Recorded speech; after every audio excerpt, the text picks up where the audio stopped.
Consumer अड्डा में हम आपको बता रहे हैं कि आपको क्यों अब वेजिटेरियन डाइट का पालन करना चाहिए, और इस चर्चा में हमारे साथ अब नेचुरोपैथ डेरिल डिसूजा भी जुड़ गए हैं। उन्हीं के पास जाती हूँ मैं सीधा। डेरिल, हम ये चर्चा कर रहे हैं कि क्यों वक्त आ गया है आपको वेजिटेरियन डाइट। 1,75,141 टेस्ट हुए तो प्रतिदिन 16,000 टेस्ट हुए, तो 4.5 गुना टेस्ट की बढ़ोतरी करी है हमने। इसीलिए नंबर बढ़े हैं। नंबर तो प्रारंभिक बढ़ेंगे मगर वो फैलने की गति भी कम हो जाएगी। हाँ। मैं ये स्पष्टता कॉन्टैक्ट ट्रेसिंग भी हो रहा है।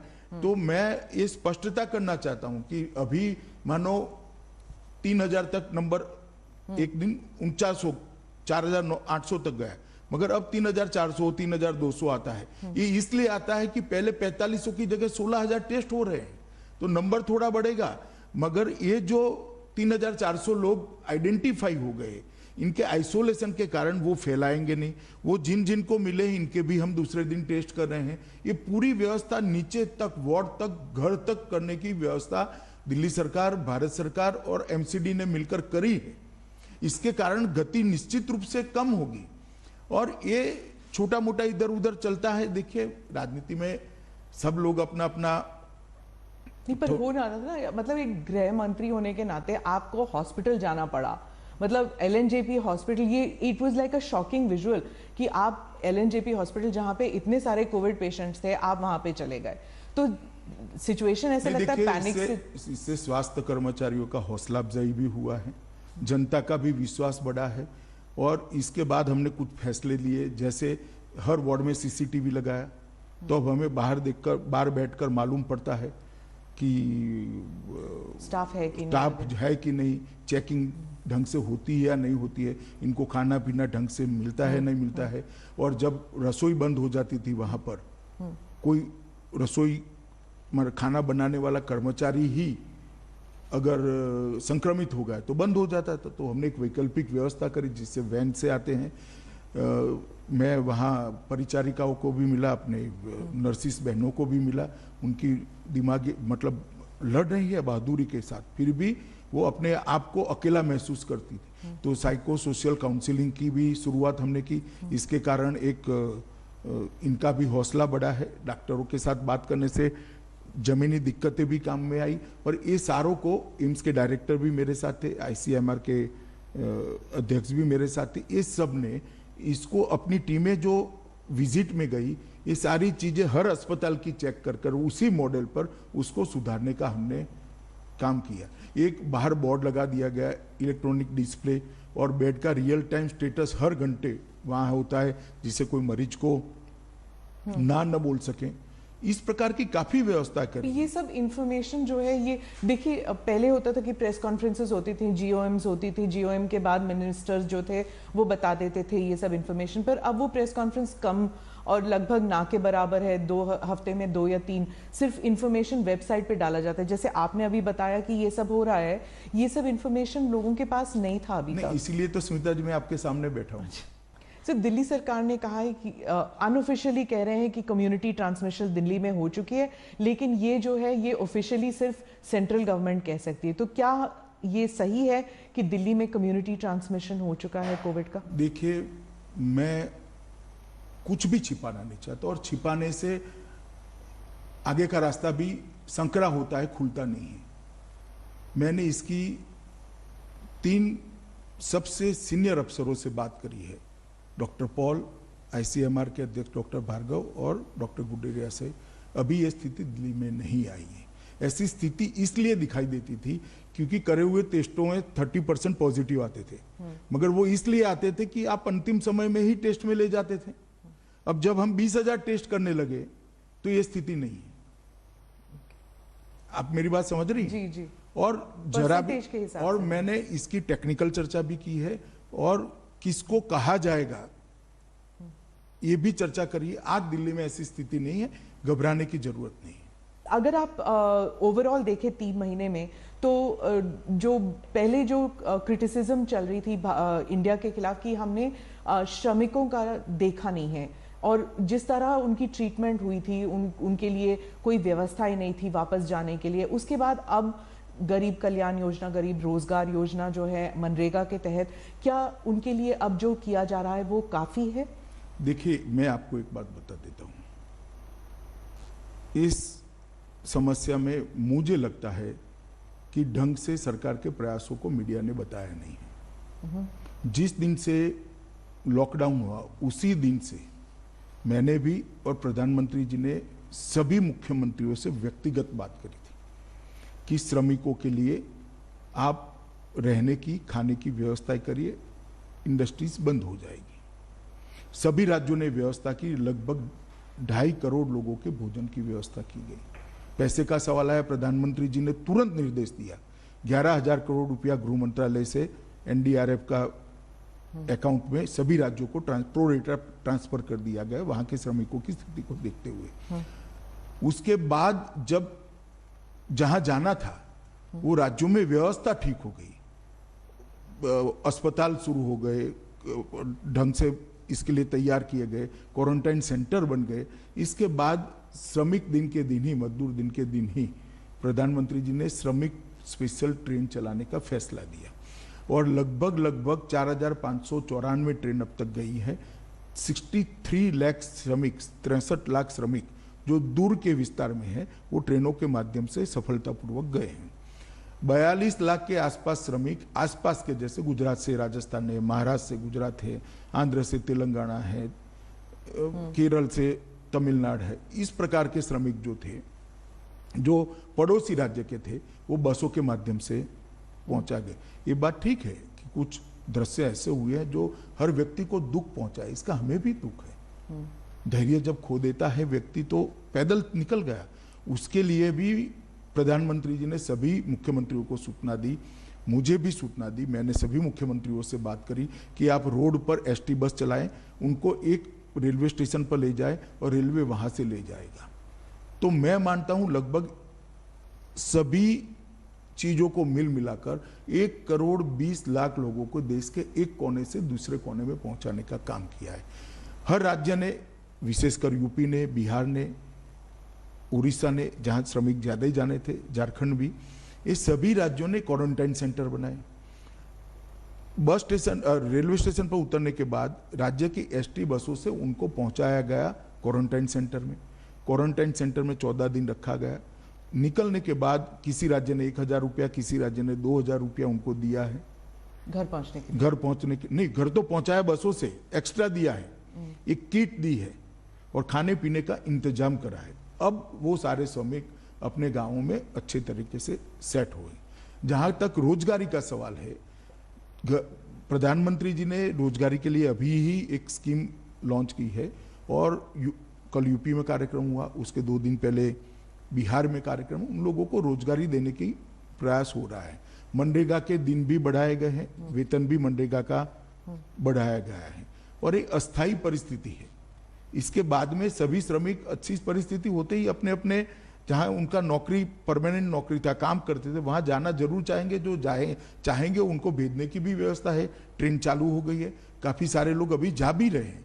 मगर भारत सरकार ने एक विशेष ड्राइव चलाकर उनको अभी, जब तक कोरोना है तब तक, और कुछ जगह पे ये परमानेंट भी व्यवस्था हो जाएगी, इसके चलते वहीं पर उनको रोजगारी मिले, इसका एक अभियान चला है।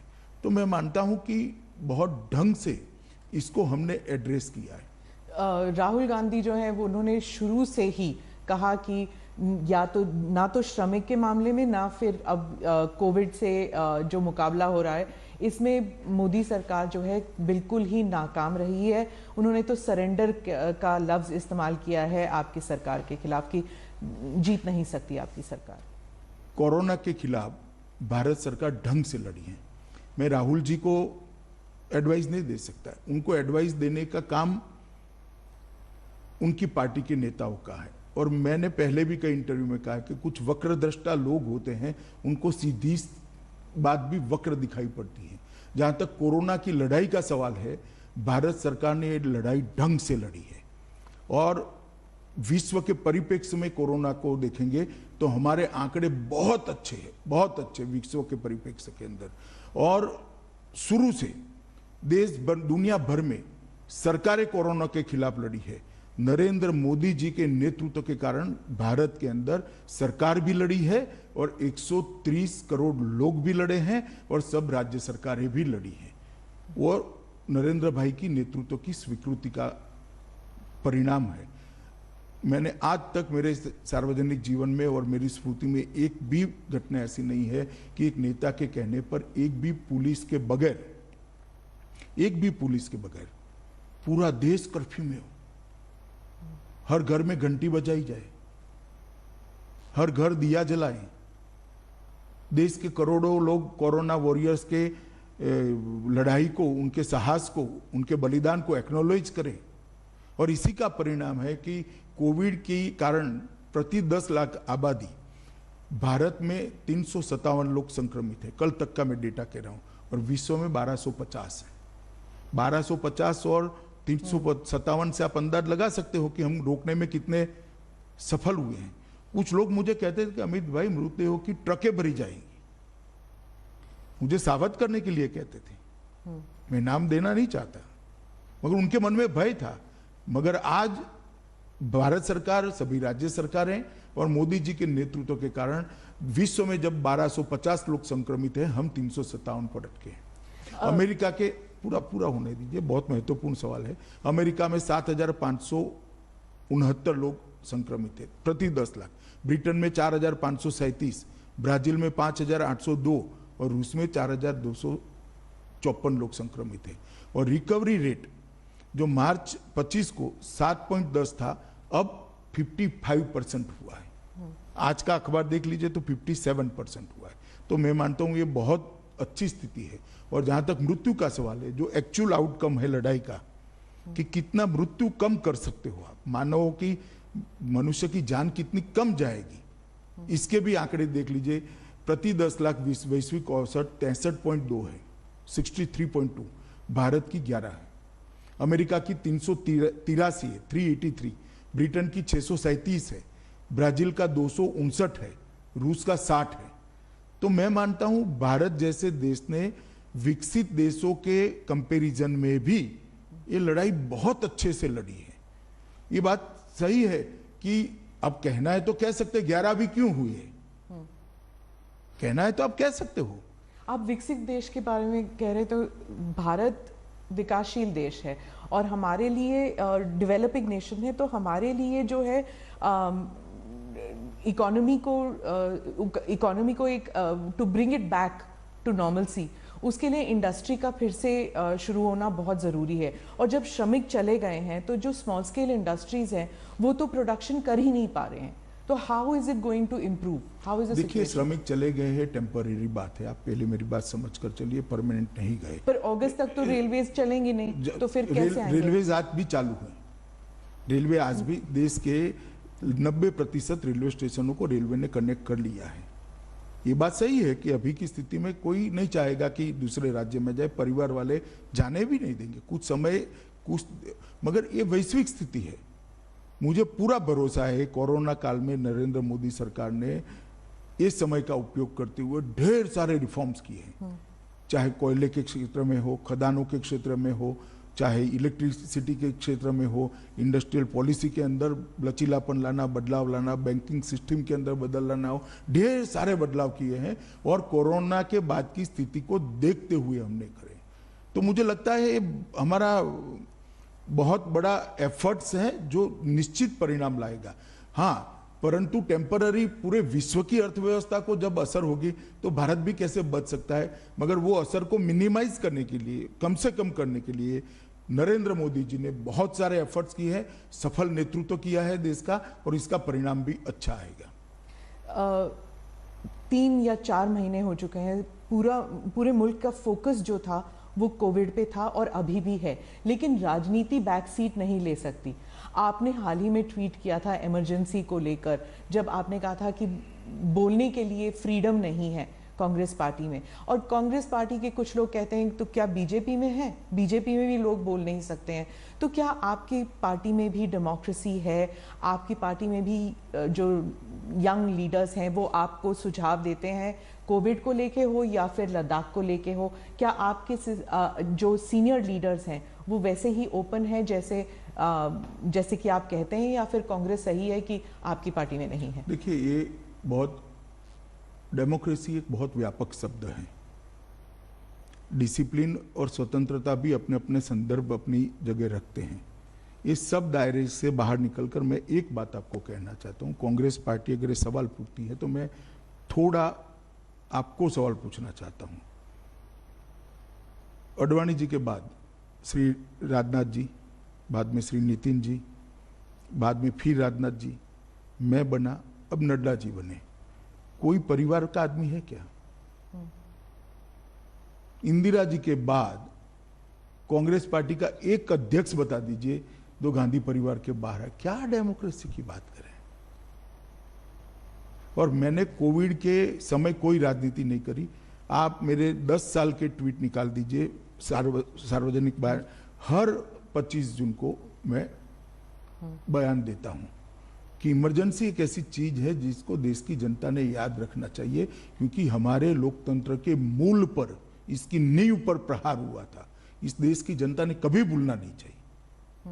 किसी भी राजनीतिक कार्यकर्ता ने, किसी भी नागरिक ने, किसी भी सिटीजन ने इसको नहीं भूलना चाहिए। ऐसे प्रयासों को हमेशा याद रखना चाहिए और इसके खिलाफ जागरूकता भी रखनी चाहिए।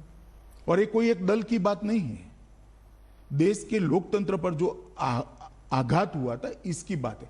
हर बार प्रसंग के अनुरूप उसकी भाषा बदलती है, इसका टोन बदलता है, परंतु वो ट्वीट मेरा एंटी इमरजेंसी था। जी जी, आप गृह मंत्री है इसलिए मैं आपसे बोलूंगी कि जो पिछले हफ्ते एक हैशटैग जो था वो वायरल हो गया था, जो पाकिस्तान और चाइना के हैंडल्स भी कर रहे थे, सरेंडर मोदी, जो इंडियन पॉलिटिकल हैंडल्स ने शुरू किया था, लेकिन ये सब पाकिस्तान में भी वायरल हो गया। चाइना के ट्विटर हैंडल्स, जो चाइना में ट्विटर है भी नहीं, लेकिन चाइना के सो कॉल्ड ट्विटर हैंडल्स वो भी वायरल कर रहे थे।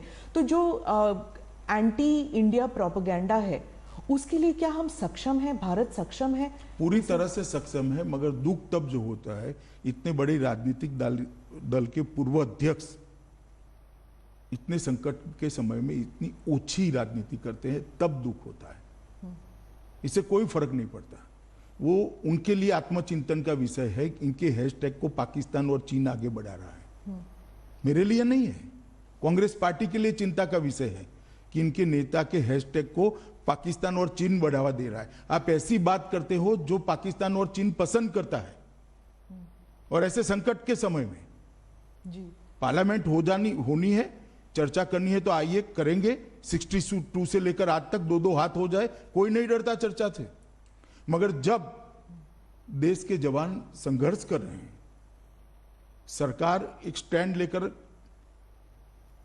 ठोस कदम उठा रही है, उस वक्त पाकिस्तान और चीन को खुशी हो इस प्रकार के स्टेटमेंट देना किसी ने नहीं करना चाहिए। कभी मुझे लगता है हम अपने इंटरव्यू के दायरे से स्मिता जी बाहर जा रहे हैं। मैं थोड़ा आपके सामने, सोचा शायद आप भूल गए हो। नहीं, मैं नहीं भूला हूं। मैं ठीक से, मैं दिल्ली की जनता के लिए यहाँ पर आया हूँ, दिल्ली की जनता को आगाह करने के लिए आया हूँ। मैं सबसे पहले बताऊंगा कि बेड्स की स्थिति में कैसे परिवर्तन हुआ है। 14 जून को टोटल 9,937 बेड थे, आज 30,000 बेड की व्यवस्था हो चुकी है।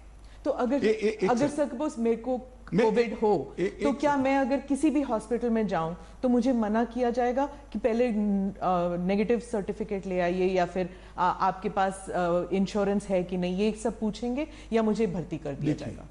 प्राइवेट अस्पतालों के विषय पर मैं बाद में आता हूं। जी, किसी भी कोविड पेशेंट के लिए भारत सरकार, दिल्ली सरकार और म्युनिसिपल कॉरपोरेशन के कोविड के लिए जो रेखांकित किए हैं वो सारे अस्पताल उपलब्ध है। कोई सर्टिफिकेट नहीं मांगा जाएगा।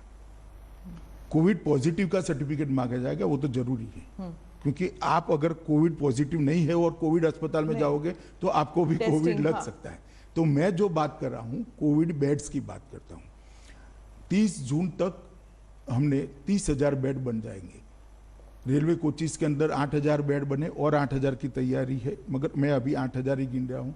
DRDO एक एक्सक्लूसिव कोविड अस्पताल बना रही है, जिसमें 250 ICU बेड भी होंगे, विथ वेंटिलेटर होंगे, वो अलग से बने हैं। और 10,000 का ITBP संचालित राधा स्वामी सत्संग न्यास के बड़े कैंपस के अंदर बारिश की सीजन को ध्यान में रखकर हमने बेड बनाए हैं। इसको आईटीबीपी संचालित करने वाली, कुल मिलाकर 30,000 बेड है। तो अभी भी जो 9,937 दिल्ली सरकार ने पहले व्यवस्था करी वो भी पूरे भरे नहीं है। तो दिल्ली सरकार ने ऐसा नहीं है कि व्यवस्था नहीं करी थी, उनके भी खाली ही थे, परंतु हमने आगे अगर स्थिति बिगड़ती है तो क्या होगा इसका एडवांस प्लानिंग किया। अब मैं आता हूं रेट पर।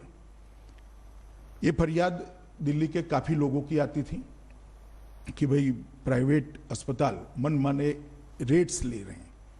तो मेरी मीटिंग में एक निर्णय लिया गया था कि डॉक्टर पॉल की अध्यक्षता में कुछ डॉक्टरों की कमेटी बनेगी, वो प्राइवेट अस्पतालों को भी सुनेंगे, देश भर की बेस्ट प्रैक्टिसेस को भी कंसीडर करेंगे और कोविड पेशेंट को ट्रीटमेंट करने के लिए क्या एक्स्ट्रा खर्च लगता है, जैसे पीपीई किट का खर्च लगता है, कुछ खाना बना, ब्लड टेस्ट ये वो, और दूसरा कुछ लोगों को ज़्यादा उनको पैसा भी देना पड़ता है रिस्क के कारण, इंश्योरेंस लिया है सबने। तो ये सारा का मिल मिलाकर क्या फर्क पड़ता है इसको देखकर उनके रेट कंसीडर करने के लिए हमने एक कमेटी बनाई थी।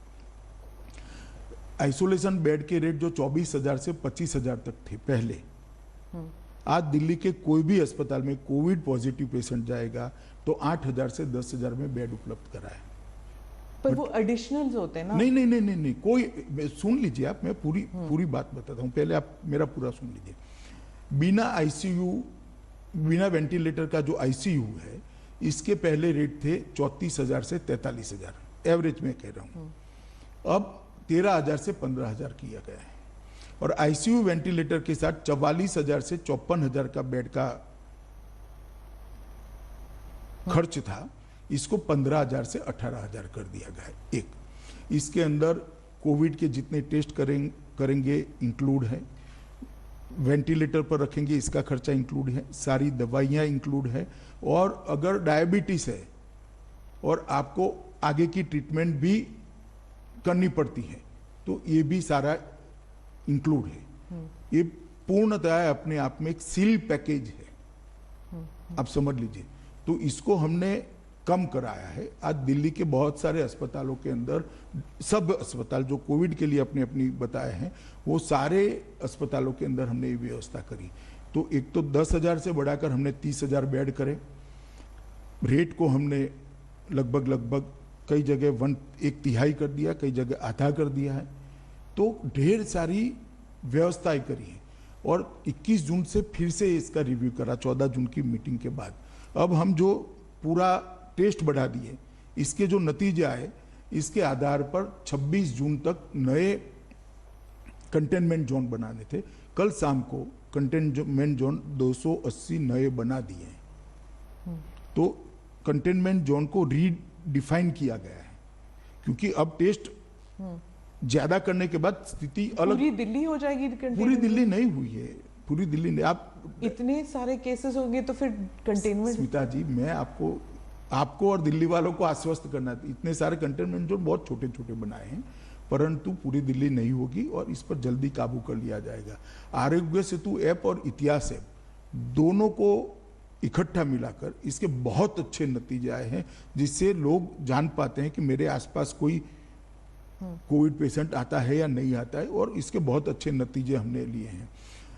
और ये जो सारी चीजें थी, इसके साथ हमने एनजीओ को भी जोड़ा है। इन्होंने भी अपने आइसोलेशन सेंटर चालू किए हैं और एनसीसी, एनएसएस और स्काउट और सामाजिक संस्थाओं को भी जोड़ने का काम किया। लगभग 6,000 वॉलंटियर हमें तैयार मिल गए हैं। अब तक एक कंफ्यूजन था कि जिले की जिम्मेदारी किसकी, म्यूनिसिपल कॉर्पोरेशन अलग करता था, भारत सरकार। दिल्ली की यही प्रॉब्लम तो रही है हमेशा। नहीं, मगर ये मैंने 14 जून को तय कर दिया, परिपत्रित हो गया भारत सरकार की ओर से कि डिस्ट्रिक्ट मजिस्ट्रेट ऑफ दिल्ली, इसके तहत एमसीडी भी काम करेगी, भारत सरकार की टीमें भी काम करेगी, दिल्ली सरकार की टीमें भी। तो एक चेन ऑफ कमांड हमने तय किया थे और जिला स्तर की निगरानी टीमों का गठन भी कर दिया गया। उनका 2 हिस्सों में 1200 लोगों का, 2400 लोगों का प्रशिक्षण एम्स और आईसीएमआर के द्वारा वीडियोग्राफी से। डीएम तो सेंट्रल में आ गया, तो उसका मतलब है कि दिल्ली गवर्नमेंट जो है अब वो कंप्लीटली सेंटर के अंडर काम कर रही है ना, डिस्ट्रिक्ट मैजिस्ट्रेट काम कर रहा है, सेंटर के अंडर नहीं। अभी तो उल्टा है, एमसीडी भी दिल्ली डिस्ट्रिक्ट मैजिस्ट्रेट के अंडर काम कर रही है और सारी टीमें डिस्ट्रिक्ट, क्योंकि डिस्ट्रिक्ट मैजिस्ट्रेट की एक प्राइमरी रिस्पॉन्सिबिलिटी है। अभी कौन किसके अंडर काम कर रहा है, हम सब मोदी जी के अंडर काम कर रहे हैं और केजरीवाल जी का भी हमें सहयोग है। मैं इसमें कोई वो छूट-फूट बयान आएंगे यश लेने के लिए, आप इसको क्यों देख रही है। हाँ। और दूसरा एक हमने निर्णय किया सेरोलॉजिकल सर्वे शुरू करने का, वो भी कल से शुरू हो जाएगा और आज से फिर से बाकी दिल्ली का घर घर जाकर सर्वे करने की हमने एक मुहिम शुरू की है और कल शाम से ही शुरू किया। इसके अखबार में फोटो भी आए हैं और मैं दिल्ली की जनता को उसमें काफी सारी इंफॉर्मेशन जो है वो वॉलंटरी होगा कि अगर कोई फीवर टेस्ट करवाना चाहता है, रैपिड टेस्ट करवाना चाहता है। अभी तो इतना पूछ रहे हैं कि आपके घर में किसी को फीवर खांसी आया है, नाम लिख लेते हैं, उनका टेस्ट करने की व्यवस्था करिए। दूसरे दिन उनको टेस्ट कराने ले जाते हैं और उनका टेस्ट करते हैं। पॉजिटिव आता है, माइल्ड लक्षण है तो घर में अच्छी सुविधा है तो घर पे रखते हैं आइसोलेशन कर। अगर तो ये तो आपका फुल टाइम काम हो गया है। एक सेकंड सुनिए ना, अगर बुखार ज्यादा है, इसके साथ में कोई और बीमारी है या तो घर छोटा है तो उसको हम आइसोलेशन सेंटर में ले जाते हैं और ये पूरी व्यवस्था एकदम सुचारू रूप से हो रही है। हर रोज शाम को मेरे टेबल पर रिपोर्ट आती है, मैं प्रधानमंत्री जी को रात को फोन कर ब्रीफ करता हूं और ये रिपोर्ट दिल्ली के वही तो मैं कह रही हूँ, ऐसे लग रहा है कि गृह मंत्री का सारा काम दिल्ली संभालना हो गया है। नहीं, दिल्ली संभाल नहीं रहा, मैं ऐसे गलत शब्द प्रयोग नहीं करने चाहिए। दिल्ली सरकार भी इसमें साथ में, एमसीडी भी साथ में, मगर जब संक्रमण है और दिल्ली के उप मुख्यमंत्री ने जो स्टेटमेंट किया कि 31/7 तक 5.5 लाख लोग हो जाएंगे, हमारे पास व्यवस्था नहीं रहेगी, ऐसा उन्होंने सार्वजनिक पैनिक सिचुएशन हो गया था। तो थोड़ा पैनिक होगा। अब मुझे भरोसा है 31/7 को 5.5 लाख नहीं होंगे। हाँ। हम अच्छी स्थिति में होंगे क्योंकि हमने कोरोना होने से पहले उसको रोकने के प्रयास पर जोर दिया है। जी। टेस्ट बढ़ाए हैं, कॉन्टेक्ट ट्रेसिंग चालू की है, कॉन्टेक्ट ट्रेसिंग कर कॉन्टेक्ट में जो लोग आए हैं उनका भी टेस्ट करने की प्रक्रिया चालू की है और उनको भी एक प्रकार से अलग थलग करने की व्यवस्था करी है।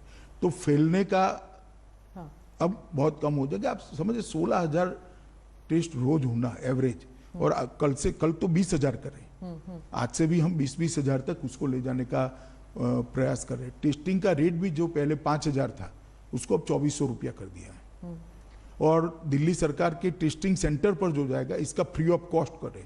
तो 20,000 में से कल जो 20,000 हुआ इसमें से 18,900 लोगों का टेस्ट फ्री किया गया, फ्री ऑफ कॉस्ट किया गया।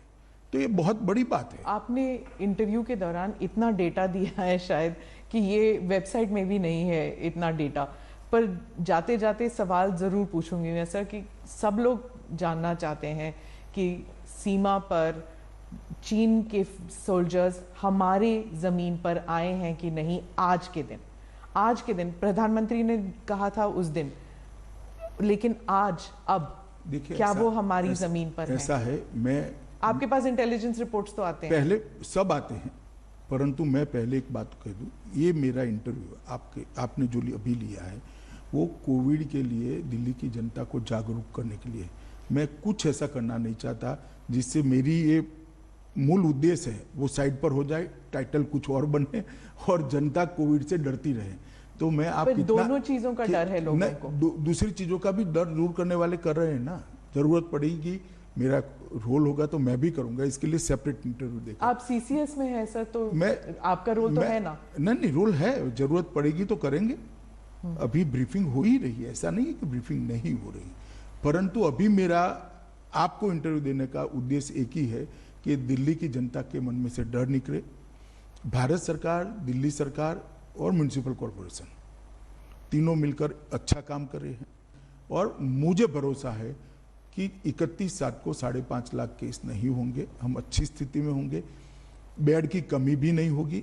और बहुत सारी मीटिंगें करी है मैंने, 14 जून को करी, 14 जून को नगर निगमों के साथ भी करी, 15 जून को राजनीतिक दलों के साथ करी, मैं अस्पताल में भी गया, 21 जून को मीटिंग करी, 16 जून को रैपिड टेस्ट प्रणाली के लिए मीटिंग कर 190 सेंटर चालू किए गए और 18 जून को एनसीआर की भी मैंने मीटिंग करी है, सीरीज ऑफ मीटिंग की है।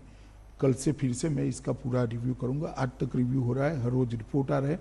दिल्ली की जनता को मैं आश्वस्त करना चाहता हूं, देश का प्रधानमंत्री आपकी हर चीज की चिंता कर रहा है, पल पल की जानकारी उनको मिल रही है, वो सामने से भी इसकी परीक्षा कर रहे हैं।